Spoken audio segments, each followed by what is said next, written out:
Buckle up, folks. This case starts like a powder keg waiting to explode. We've got a Texas courtroom, a defendant facing interference charges, and a story with more twists than a crime thriller. One minute she's asking, "What's going on?" The next, she's being wrestled off a pole and accused of obstructing police officers. What really happened that day at the TSU library?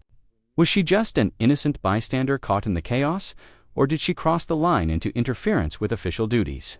Stay tuned as we break down every move, every ruling, and every dramatic moment, because by the end, you might be shocked at what the judge decides. You were charged with interference with the duties of a public servant. You're facing up to 6 months in jail and or a $2,000 fine. We are going to do probable cause. You have the right to remain silent. Anything you say can or will be used against you. You have the right to have an attorney present. If you cannot afford one will be appointed to you. On September 26, 2024, at approximately 1:15 p.m., an officer responded to a call at the TSU Library Center located at 3100 Claiborne Street in Harris County, Texas, regarding a disturbance. The officer made contact with the individual causing the disturbance, and the defendant approached asking officers what's going on and what did she do. The officers repeatedly asked the defendant to step back, and she became belligerent, asserting that they were at her store. She eventually complied and moved away, but she insisted that a police supervisor be called to the scene. TSU Sergeant Barnett arrived and spoke privately with the defendant. Afterwards, responding officer requested the defendant's information to report her behavior to her supervisor in the university.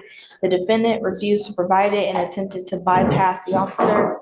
When the officer asked her to identify herself again, the defendant declined and attempted to walk away. As the officer tried to detain her, she began to throw herself on the ground and yell, escalating the disturbance.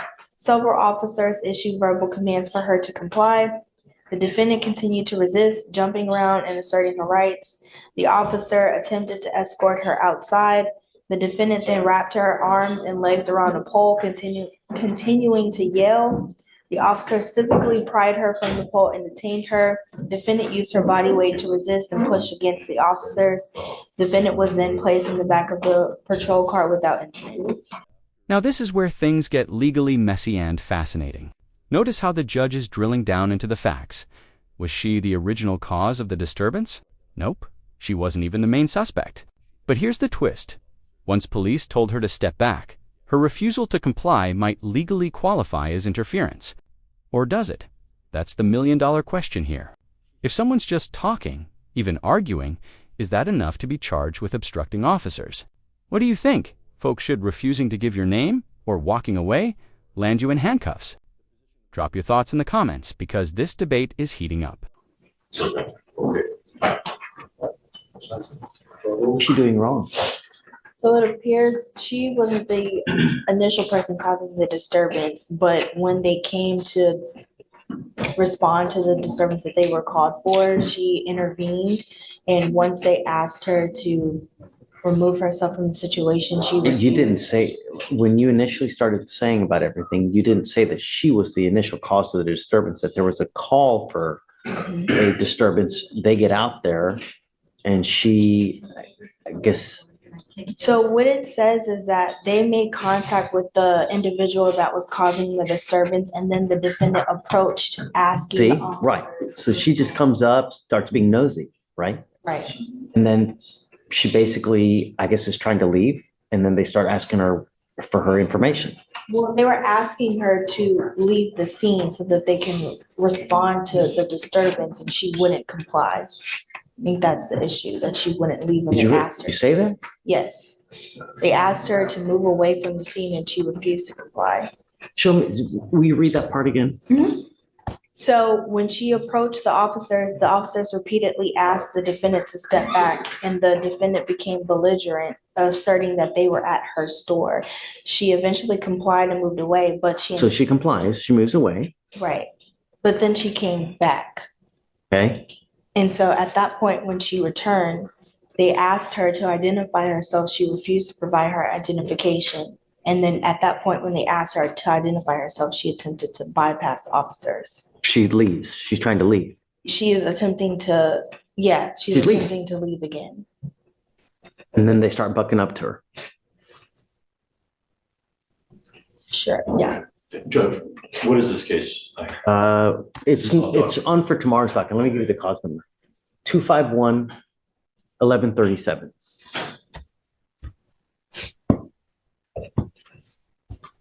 Sounds like an interference. That's what she's charged with. But, so, sounds like she's got a case of the nosies, you know?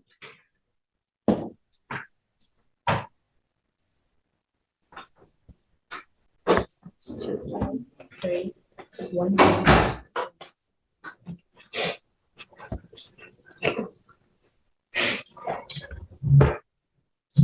She goes up there allegedly being nosy, she leaves, comes back, and then they start asking for her information. And she declines to give her information.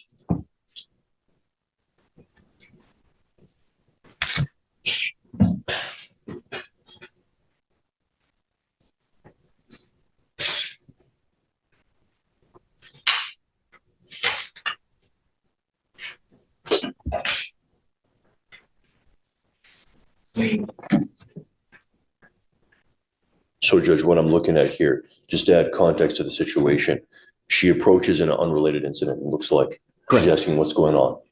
Fine. They talk to her individually. Okay. They tell her to leave. She continually asks what's going on. What did she do? She asserts, she becomes belligerent, is what the officer says, asserting that they were at her store, obstructing their investigation. Eventually, I don't know what the time frame is, but they say eventually she complies, moves away, but insisted that they need to call a supervisor to the area. A sergeant then spoke with her privately. After they responded and they requested her information to report her behavior to her supervisor at the university, and to identify her, which she refused to do. She then attempts to bypass officers. They ask her for identification again. They're detaining her.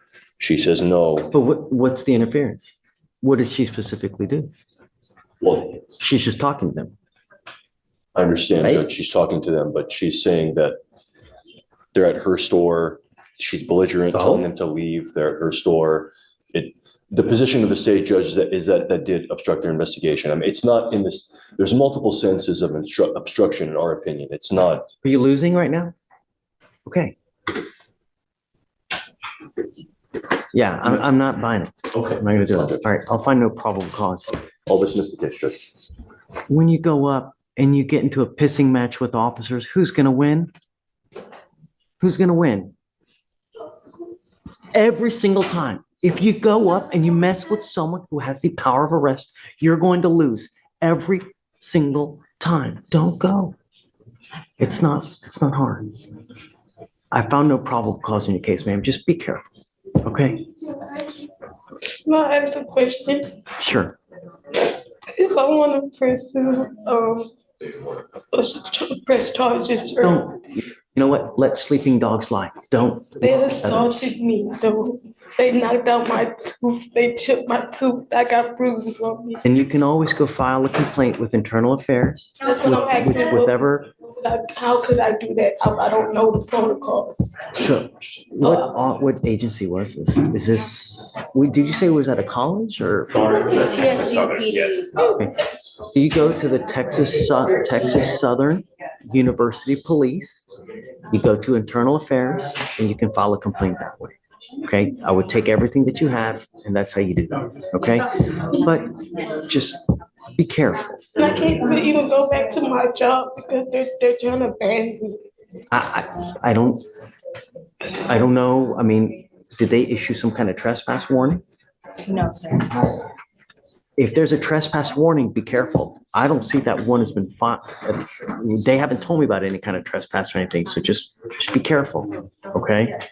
But I found no probable cause. They're going to dismiss your case, okay? Just be careful. And there it is, case dismissed. The judge found no probable cause for the interference charge. Translation: the defendant walks free, though not without a serious warning. Don't go toe-to-toe with officers in the heat of an investigation. It's a ruling that highlights the delicate balance between citizens' rights and law enforcement authority.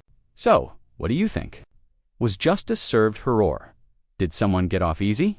If you found this courtroom drama as jaw-dropping as we did, hit that like button, share this video with your friends, and And subscribe for more real-life legal battles broken down like never before.